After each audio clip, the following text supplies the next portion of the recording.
Hello, RLC family. We're so glad that you're here with us. You see, I'm in the building. We're here. You guys will be coming back relatively soon.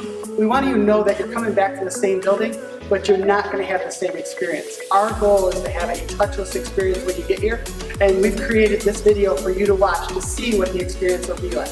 So enjoy.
Hello there, my name is Wendy Bird, and Pastor Jeff has asked that I take a moment and speak to you about our upcoming reopening and return to church.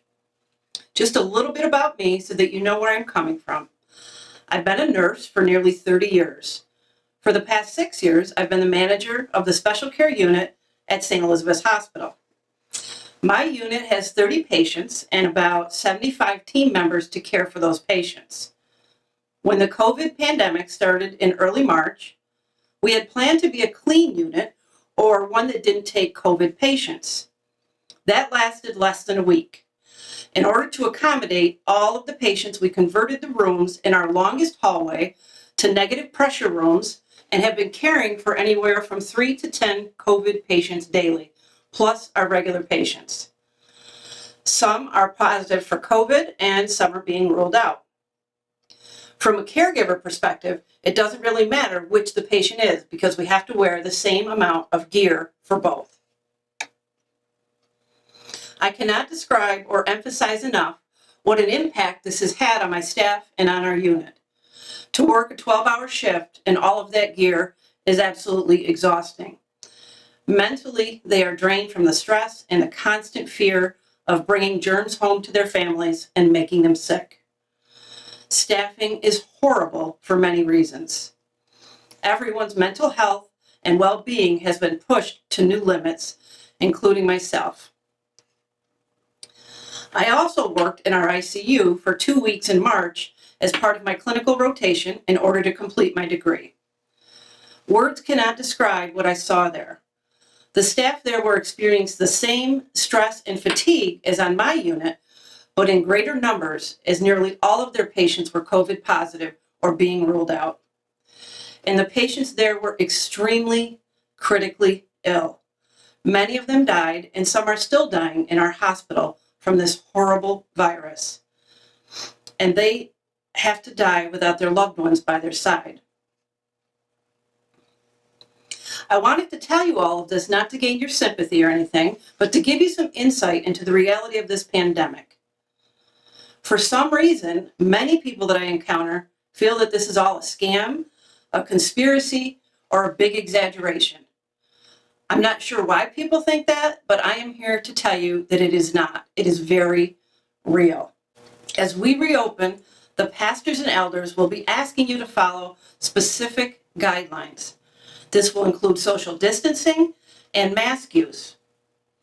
There will be plenty of guidance, explanation, and reminders about the guidelines and what's expected.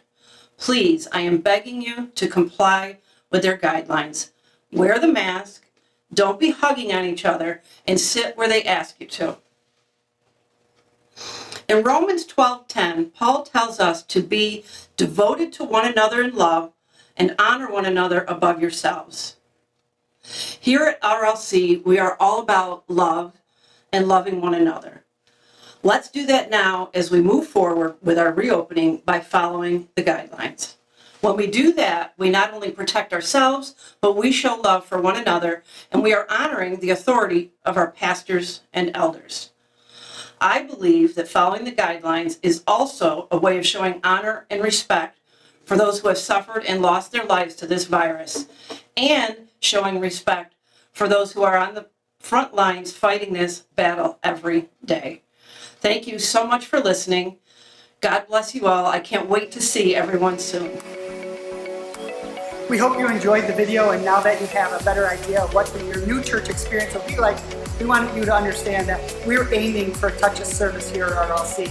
So now that you're informed, you can make a decision on if you want to return now or wait a little bit until you know more information. Also, please be advised, we'll be streaming our services live on Facebook Live, and they will be archived, so you will have the opportunity to still watch online services at home. So thank you and have a blessed day.